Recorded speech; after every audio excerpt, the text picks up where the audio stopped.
네, 오늘 도움 말씀 주실 전문가 소개해드리겠습니다. 우리재테크부동산연구소의 박영신 소장 나오셨습니다. 소장님 안녕하세요. 네, 안녕하세요. 네, 주택 공급을 좀 늘리겠다는 내용들이 얼마 전에 발표가 됐기 때문에 그 내용을 가지고 어떤 형태로 주택이 공급이 되고 그게 또 입주 시기는 또 언제쯤 될지 그에 대해서 한번 검토해 보도록 하겠습니다. 자, 그러면 지금부터 이 주택 공급 활성화 방안과 그리고 그에 따른 후속 조치 어떤지 그리고 시장의 움직임은 어떤지 자세한 내용들 들어보도록 하겠습니다. 네, 지난 9월 29일 정도 발표된 걸로 기억을 하고 있는데요. 주택 공급 활성화 방안 및 또 후속 조치는 이제 10월 달에 나왔고요. 이런 것들을 보게 되면 이번 정부에서는 주택 공급량을 좀 더 늘려야겠다라는 걸 뭐 처음에 정권 초기부터 많이 피력을 했기 때문에 그런 것들이 지금 이제 전 정부에서 이어받은 사업들, 3기 신도시라든가 여러 가지 또 택지 개발 지구들이 있기 때문에 그거 외에 또 플러스 알파로 또 주택 공급을 더욱더 많이 늘리겠다라는 내용이 이제 포함된 거고요. 이것들이 대부분 다 이제 뭐 2025, 26 뭐 이때쯤 돼서 가셔야 되게끔 빠른 속도로 진행하겠다라는 게 이제 공통점이고요. 실제적으로 이게 전체를 개요를 보게 되면 공공주택 공급 확대와 그다음에 민간 공급 활성화 딱 두 가지를 발표를 했습니다. 거기에 보면 공공주택 공급 확대 같은 경우는 공공주택 물량을 확대하겠다. 지금 현재 발표된 내용보다도 추가로 한 12만 가구 정도를 더 하겠다라는 내용이 들어가 있기 때문에 실제로 12만 가구가 지금 현재 어떤 형태로 또 조성이 될지 또 어떤 공급 물량으로 확보가 될지 그것도 좀 또 알아볼 필요가 있다. 이렇게 말씀드리고 싶고요.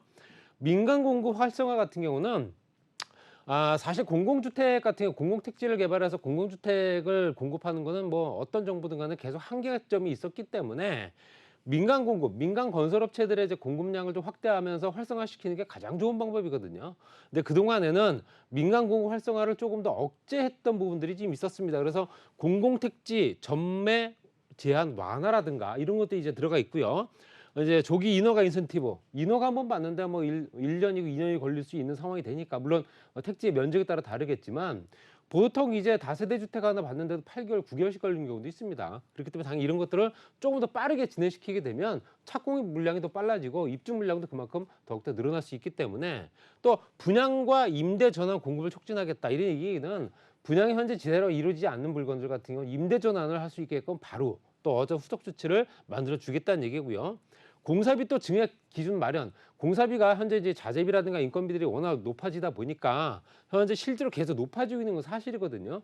늘어난 부분에 대해서 어느 정도는 현재 실제 증액 기준을 마련을 하고 보전을 할 수 있는 여건을 만들어 주겠다라는 내용이 들어가 있습니다. 그래서 인허가 절차도 개선을 하고요. 건설 인력이 정말 턱없이 부족한 건 사실입니다. 그래서 건설 인력을 확충을 하고 규제 정상화할 때 입법을 완료하겠다. 규제를 또 현재 그 전 정부에서 만들어놨던 정말 거미줄 같은 규제를 좀 풀어서 현재 실제로 정상화하는 데 입법을 완료하겠다는 내용이 사업 여건 개선에 들어가 있습니다. 그다음 이제 원활한 자금 조달. 돈이 없이는 할 수가 없는 사업이죠. 그리고 당연히 현재 민간 공급 업체들 같은 경우는 대부분 PF 자금을 쓰는데 PF 대출 보증을 좀 확대를 하고 또 PF 단계별 사업성 제어 및 금융 공급을 확대하겠다. 금리도 좀 낮춰주고 또 금액도 조금 더 필요한 만큼 또 공급을 해주겠다. 뭐 이런 내용도 들어가 있겠죠. 또 중도금 대출 같은 경우도 지원을 해서 실질적으로 공급 업체에서 조금 자금난 때문에 어려워지지 않는 부분을 좀 현재 어려운 부분을 좀 보완해서 빠르게 공급할 수 있게 만들어 주겠다. 그 다음에 민간 공급 업체들 같은 경우는 아파트뿐만 아니라 소규모 현재 민간 공급 업체들도 있습니다. 뭐 이런 비아파트가 있죠. 다세대 주택, 연립, 뭐 현재 도시형 생활주택 뭐 이런 것도 있기 때문에 비아파트의 자금 조달 지원을 마련하라고 비아파트 규제를 개선하겠다. 비아파트 층수 기한이라든가 이런 것들 규제들이 많거든요. 이런 것들 규제를 개선하겠다. 또 도심 공급 기반을 확충해서 재개발 재건축 사업 절차를 개선을 하고 이건 뭐 초반부터 얘기가 됐던 부분이기 때문에 소규모 정비 사업 사업성 개선하겠다. 이건 뭐 현재 모아타운이라든가 모아주택 현재 실제적으로 진행되고 있는 뭐 신속 통합 기획 이런 것들이 다 포함되는 거겠죠. 이런 것들을 계속 현재 만들어내면서 이거에 대해서 앞으로 추가적으로 보완을 하고 빠르게 현재 정상화시키겠다라는 내용이 들어가 있습니다. 이제 실제적으로 여태까지 진행됐던 지금까지 현황을 보게 되면 인허가를 받은 다음에 실제적으로 착공을 못하는 물량들이 계속 늘어나고 있습니다. 그게 현재 실제적으로 2021년도에는 41.8% 정도 됐었는데 그 다음 해 22년도에는 46.1%, 올해 상반기까지가 63.3% 굉장히 급격하게 늘어났죠. 그 얘기는 허가는 받아서 바로 착공할 수 있는데 현재 PF 자금이라든가 아니면 여러 가지 여건들 뭐 분양 시장이 조금 안 좋은 건 사실이지만 그것 때문에 공사를 못했거나 아니면 인건비라든가 자재값이라든가 이런 것들이 생각보다 더 월등히 올랐기 때문에 현재 설계를 다시 해야 되는 상황이 될 수도 있습니다. 그래서 이런 것들 때문에 시간이 지연이 되고 미착공하는 물량들이 늘어날 수 있다. 이렇게 보시면 될 것 같고요. 그 다음에 인허가 후 현재 실제적으로 착공 소요 시간이 얼마나 걸렸나 따져보니까 똑같습니다. 2021년도 상반기와 올해 상반기가 딱 따졌을 때 2021년 상반기 같은 경우는 현재 7개월, 한 달 8개월 정도 보시면 될 것 같고요. 2022년도 한 9개월 정도 걸렸는데 현재 올해 상반기 같은 11개월 정도 걸렸다. 말씀드린 대로 미착공 아파트가 늘어나게 되니까 당연히 착공 소요 시간이 더 길어질 수밖에 없는 거고요. 허가는 받아온 상태에서 공사를 못하고 있는 물량들이 그만큼 많을 수 있다. 그리고 이런 것들은 빠르게 해소를 하게 되면 그게 바로 주택 공급이 되는 거거든요. 이런 것들을 조금 더 보완을 하겠다라는 내용들이 포함된 것 같습니다. 다 봤을 때는. 그리고 주택 통계, 그러니까 주택 공급에 관련 통계를 보게 되면 인허가와 착공, 현재 준공이 입주죠. 봤을 때 인허가 물량은 실제적으로 많이 줄었습니다. 이거 사실이고요. 수도권 지역 같은 경우는 현재 실제적으로 현재 12만 가구에서 현재 8만 가구 정도로 줄은 상태고요. 인허가 물량이. 그다음에 지방 같은 경우는 21만 가구였던 게 13만 가구로 줄었습니다. 이거는 기준점은 작년과 기준 잡은 겁니다. 작년 22년도와 23년도 기준 잡은 거고요. 작년만 해도 물량이 꽤 많았는데 많이 줄었다 올해는. 또 현재 착공 물량은 당연히 인허가 물량이 줄었기 때문에 착공 물량도 줄을 수밖에 없죠. 수도권 지역은 13만 가구가 5만 7천 가구 줄었고요. 현재 지방 같은 경우는 13만 가구가 또 5만 7천 가구 정도로 거의 똑같은 수치로 줄었다. 말씀드린 대로 인허가 물량이 줄면서 착공 물량도 줄었고 거기에 따라서 입주 물량도 줄어드는 겁니다. 집을 지을 수가 없는 상황이고 입주할 수 있는 물량 자체가 확보가 안 됐기 때문에 입주 물량은 줄려 당연히. 현재 수도권 지역이 14만 5천 가구가 12만 가구 정도로 현재 1년 사이에 줄은 거고요. 지방 같은 경우는 현재 11만 4천 가구가 11만 가구 정도로 줄었습니다. 어쨌든 가장 크게 영향을 많이 미치는 지역은 지방보다는 물론 이제 인허가 물량이 지방이 조금 더 많이 줄은 건 사실이긴 하나 입주 물량만 봤을 때는 그 전에 착공을 해서 현재 실제 진행됐던 물량들이 있었기 때문에 당연히 현재 지방 같은 경우보다 수도권 지역이 조금 더 현재 실제로 많이 줄은 걸 보실 수 있습니다. 그렇게 당연히 인구가 집중해 있는 수도권 지역에 현재 공급 물량이 더 줄을 수밖에 없었던 상황, 뭐 이런 것들이 이제 이 도표를 통해서 알 수 있다 이렇게 말씀드릴 수 있고요. 그래서 공공주택 공급 확대 및 민간 공급 활성화라는 아까 말씀드렸던 부분에 공공주택 부분에서 사업여건 개선과 원활한 자금 조달, 비아파트 사업 지원, 그다음에 도심 공급 기반 확충 말씀드렸던 부분이고요. 이거 같은 경우는 여기에 대표적인 게 3기 신도시와 신규 공급 택지입니다. 봤을 때는 3기 신도시 주택 물량 추가 확보를 하겠다라는 내용입니다. 지금 이제 발표된 내용보다 더 많은 물량을 확보해서 더 많은 주택을 공급하겠다는 내용이 들어있죠. 용적률을 좀 높여주고 이거는 용지를 확보하지 않은 상태에서도 용적률만 높여주게 되면 공급량은 늘어나거든요. 그러니까 당연히 그 자체에서 용적률을 또 높여주고 토지 용도 변경을 통해서 실제적으로 더 지을 수 있는 요건들을 충분히 만들어주고 기존 계획 대비 3만 가구 정도 물량을 추가 확보할 수 있다라고 내용이 들어가 있습니다. 인천 계양 같은 경우는 4분기에 첫 주택 착공이 예정돼 있다. 인천 계양지구가 3기 신도시죠.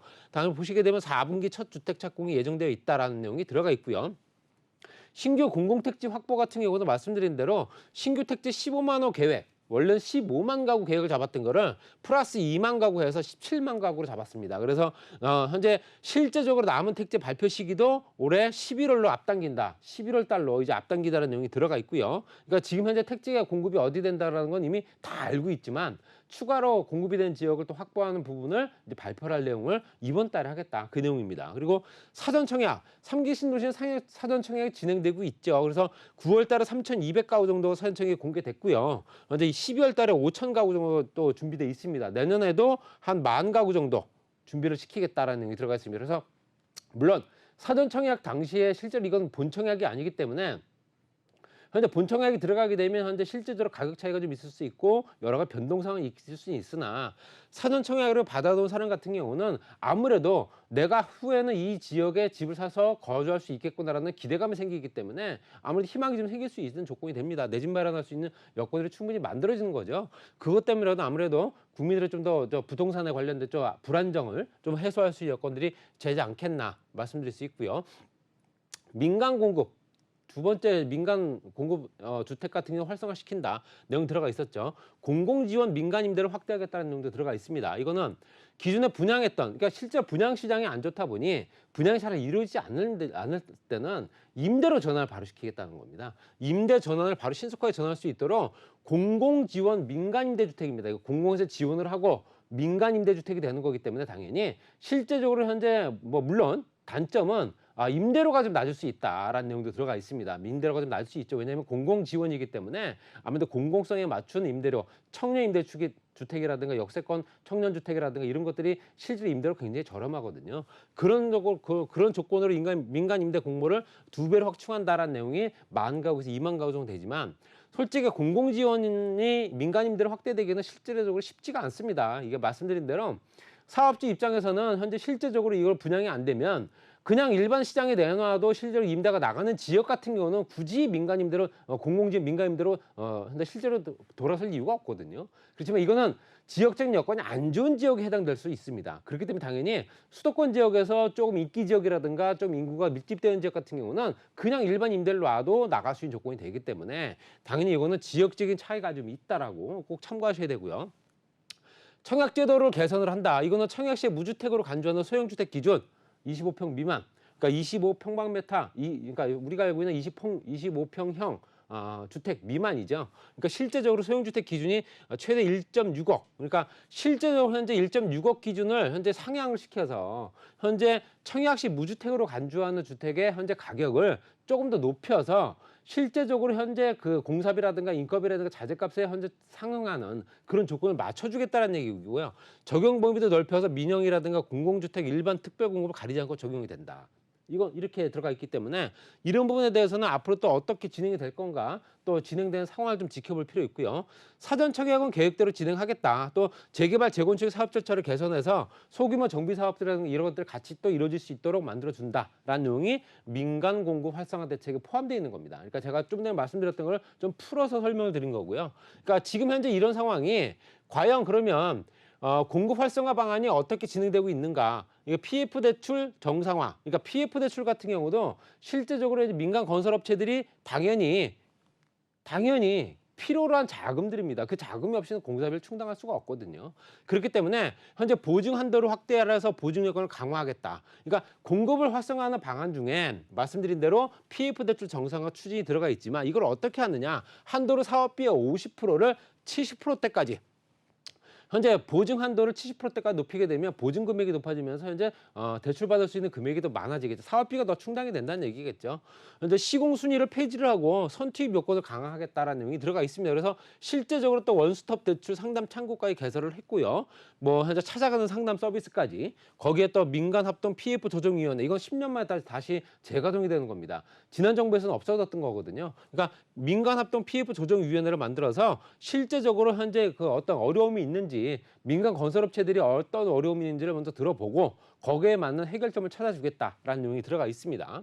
그리고 실제적으로 공급 활성화 방안에 여러 가지 비아파트 같은 경우는 말씀드린 아파트가 아닌 주택이죠. 이거 같은 경우는 이제 실제적으로 아파트 외에 연립 다세대 빌라, 뭐 오피스텔까지 포함이 될 수 있습니다. 또 도시형 생활주택까지 다 들어갈 수 있겠죠. 이런 것들은 분양주택의 지원 대상의 이율과 현재 대상을 늘리겠다는 내용이 들어가 있습니다. 그래서 호당 최대 7,500만 원까지 현재 분양주택은 지원을 하겠다는 내용입니다. 그러니까 실제적으로 공급을 늘리려고 한다면 그 늘릴 수 있는 여건들이 충분히 만들어지게 하려면 뭔가 선순환될 수 있는 여건들을 만들어야 되고 분양 시장도 원활해야 되고 분양이 잘 되면서 실질적으로 거기서 사업비가 충당이 돼야 되고 그 사람들이 다시 또 재사업을 할 수 있는 여건들이 만들어져야 되거든요. 그래서 실제적으로 호당 최대 7,500만 원까지 금리는 오피스텔이 4.7%, 그다음에 4.3%가 연립, 3.5%인 다가구 다세대 도시형 생활주택이 포함되어 있습니다. 그러니까 현재 금리도 굉장히 낮추어서 싼 금액으로 돈을 빌려줄 테니 사업을 마무리해라. 이 얘기입니다. 그러니까 이런 조건을 따라서 실제 분양주택을 더욱더 많이 지원을 할 거고요. 민간 임대주택 건설 작업, 민간이 현재 공급하는 임대주택들이 있습니다. 이게 실제 처음부터는 민간 임대로 시작한 게 아니라 현재 지역적 여건이 안 좋은 지역에서 분양 시장이 나왔다가 민간 임대로 돌아선 것들 많거든요. 민간 임대주택 건설 자금은 지원 금액이 1억 1천만 원. 이건 오피스텔의 기준이고요. 현재 1억 4천만 원까지 받을 수 있는 건 민간 임대주택 이렇게 보시면 될 것 같습니다.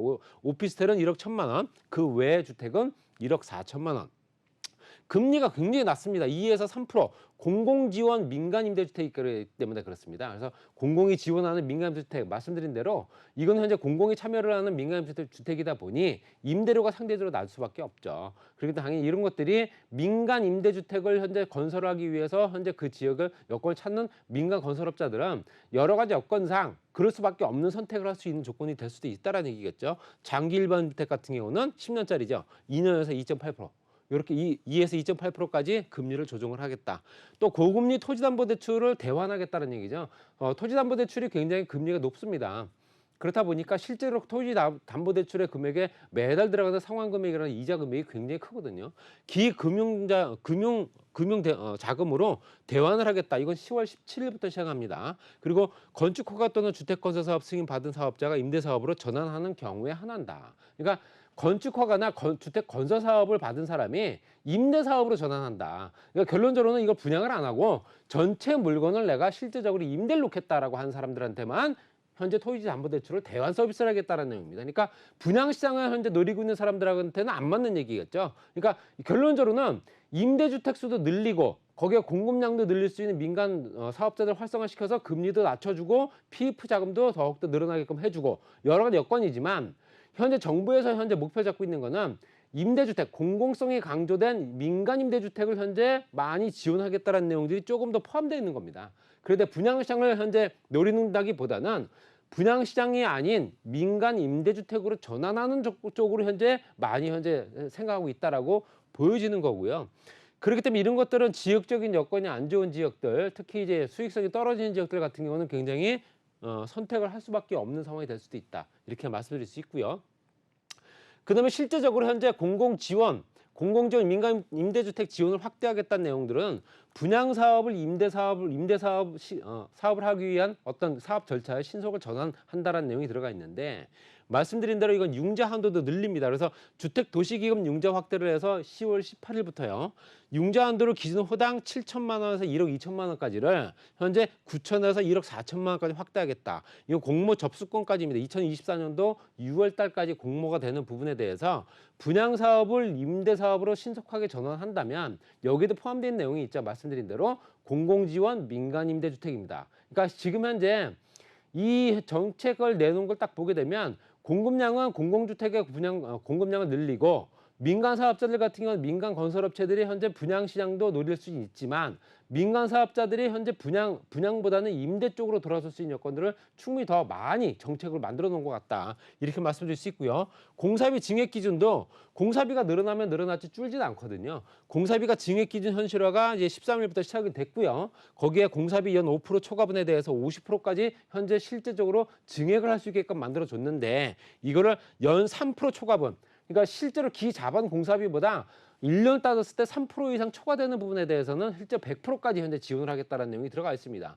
이거는 수익률이 또 얼마가 되느냐에 따라 달라지겠지만 이런 부분은 어떻게 보면 공사비 증액 기준 같은 경우는 어떻게 보면 실제적으로 조금 더 나은 혜택이 될 수도 있다라고 말씀드릴 수 있고요. 공사비와 인건비가 뭐 현재 자구려나면 높아지고 있는 상황이다 보니까 이런 것들 따라서 이 융자 혜택이라든가 아니면 기존에 있던 어떤 요율이라든가 이런 게 달라지게 되면 더욱 좋은 조건이 되지 않겠나라고 말씀드릴 수 있고요.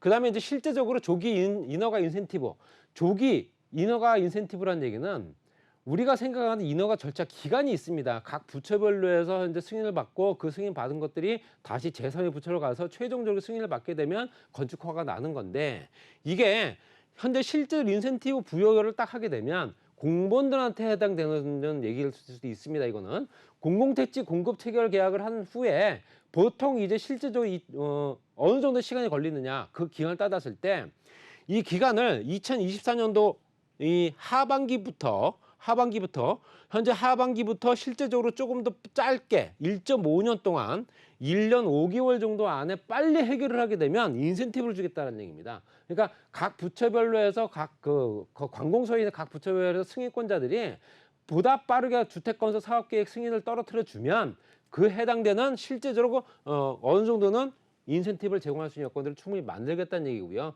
우선 공급 참여 기회도 제공이 될 테고 가점 부여를 하겠다 이런 것도 들어가 있습니다. 그러니까 공무원들한테 굉장히 중요한 얘기이기 때문에 이런 것들 절차를 간소화하게 되면 앞으로도 또 공사하거나 아니면 인허가 절차 밟으시는 건설업체들 같은 경우는 조금 더 간소화되면서 좀 더 덜 까다로워지지 않겠나 이렇게 말씀드릴 수 있고요. 이런 것들이 과연 언제 됐느냐, 또 어떻게 법령이 바뀌어야 되느냐, 이게 지금 쭉 말씀드린 게 그냥 얘기만 되는 게 아니라 각종 법령 절차와 아니면 후속 입법이라든가 행정예고가 들어가야 되거든요. 그런 것들이 어떻게 되느냐, 공공주택특별법 시행령이라든가 택지개발촉진법, 이게 어떤 게 포함이 되냐면요. 공공택지 공공주택 전매 제한을 완화하겠다는 내용이 들어가 있습니다. 이거는 실제적으로 입법 행정 예고로 다 들어가 있는 거고요. 거기에 도시정비법, 도정법이라고 하죠. 도정법 시행령과 정비사업 신탁 방식 시행자 지정 요건을 완화한다. 이제 정비사업을 할 때 신탁사 지정할 때 굉장히 조건이 까다롭습니다. 그렇다 보니까 이 지정 요건을 완화해서 어느 정도만 된다면 지정을 해서 자금을 확보할 수 있게끔 만들어 주자. 이 내용이 들어가는 거고요. 주택 건설 기준 규정, 거기엔 도시형 생활주택이 들어가 있고요. 도시형 생활주택 주차 대수 기자 완화 0.5대, 실제로 0.5대 이상 확보해야 된다는 내용 자체를 좀 완화시키겠다. 그 내용입니다. 주차 대수 때문에 설계가 안 나오는 토지들도 굉장히 많습니다. 그래서 이런 것들 따라서 현재 설계가 잘못돼서 토지를 매입한 후에도 공사를 못하는 경우도 있거든요. 이런 것들 조금 더 해소하겠다는 내용이 들어가 있고, 소규모 주택정비법 시행령 같은 경우도 소규모 관리지역 내 통합 시행 면적 기준을 완화한다. 통합적으로 여러 지역에 있는 거 묶어서 소규모 정비 사업이다 보니까 뭐 작게 현재 20가구, 30가구를 진행하긴 하지만 그 면적 기준이 있거든요. 그 면적 기준을 실제적으로 3,000평방미터 미만이냐, 1,000평방미터 미만이냐, 이상이냐 이걸 따지는데 그 기준을 완화하게 되면 보다 더 작은 주택들도 모아서 서너 가구, 특히 이제 3, 4채 정도도 정비 사업을 할 수 있는 여건들이 충분히 만들어지는 겁니다. 그러면 빠르게 공급이 된다. 그 얘기겠죠. 민간임대특별법 시행 규칙에 따라서 공공지원 민간임대 집을 가진 사람도 모집 시기를 조기화하겠다. 그러니까 실제적으로 공공지원 민간임대 같은 경우도 집을 갖고 있는 사람들 같은 경우도 현재 실제적으로 모집을 할 수 있는 여건을 만들어주겠다는 얘기입니다. 그러니까 여러 가지 여건을 만들어서 현재 민간 임대이기 때문에 임대주택으로 활용을 해라라는 내용이니까, 물론 여기에는 현재 뭐 10년간의 장기 임대 어떤 조건이 달 수도 있습니다. 그렇지만 이런 조건 때문에라도 현재 어느 정도 수익을 바라보고 있는 사람들한테는 투자 상품이 될 수도 있는 거고요. 주택 공급 규칙 같은 게 청약시 무주택 간주 소형주택 기준 향상, 이거는 상향, 이거는 말씀드린 대로 여러 가지 아까 제가 설명드렸던 내용이고요. 공공주택이라든가 민간 참여 공공주택 사업 시행 지침, 이런 것들이 대부분 다 언제 되느냐. 보통 지금 현재 여기 공공주택특별법부터 해서 현재 실제적으로 민간임대특별법까지가 현재 11월 2일까지 입법 예고를 하기로 되어 있습니다. 11월 2일까지 입법 예고를 하게 돼서 입법이 통과가 되게 되면 시행을 하겠다는 내용이고요. 그다음에 주택공급규칙이라든가 이런 것들은 10월 17일부터 11월 3일. 그러니까 당연히 지난달부터 진행됐던 겁니다. 이거 후속 조치로 진행되는 거기 때문에 지난달부터 이번 달 말이나 이번 달 중순 또는 이번 달 다음 달 초까지는 무조건 행정예고라든가 입법예고까지 다 끝내겠다는 얘기거든요. 그러니까 이런 것들이 만약에 진행이 된다면 내년부터는 실제적으로 이제 본격적으로 이 혜택을 다 볼 수 있는 조건이 될 수 있겠죠. 올해 이미 다 넘어갔기 때문에.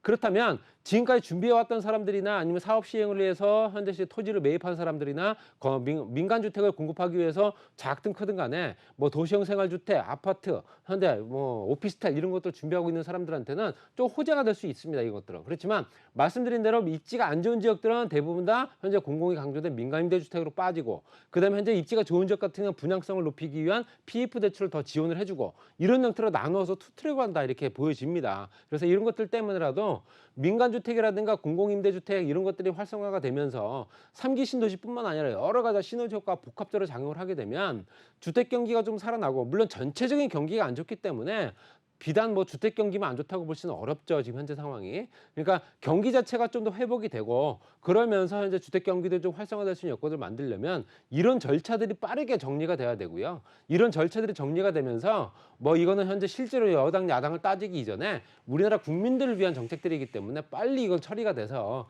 이런 부분에 따라서 현재 민간 공급이라든가 현재 공공택지라든가 이런 것들이 보다 더 활성화되면서 그것들이 현재 우리 국민들이 더 몸에 와닿는, 입주 시기가 빠르게 도래하는 이런 조건이 돼야 내 집 마련하는 꿈을 더 꿀 수 있다 이렇게 말씀드릴 수 있습니다. 그렇기 때문에 이런 것들이 하루빨리 조속히 진행됐으면 좋겠다 이렇게 말씀드리면서 정리하겠습니다. 네, 지난 9월에 발표된 주택 공급 활성화 방안 및 후속 조치, 비아파트 사업 여건 개선이라든가 정비 사업 절차 단축 등으로 이 어떤 주택 공급난의 우려를 좀 잡아보겠다라는 건데요. 아무래도 좀 시장의 추이를 지켜봐야겠죠. 빠른 조치가 좀 이루어지기를 기대해 보도록 하겠습니다. 자, 함께하는 세미나 참여 방법에 대해서도 알아볼게요. 내 집 마련과 재테크 노하우에 대해서 세미나가 진행됩니다. 매주 월요일과 목요일 오후 2시고요. 3호선 신분당선 지나는 양재역 2번 출구 인근입니다. 전화로 예약해 주시기 바랍니다.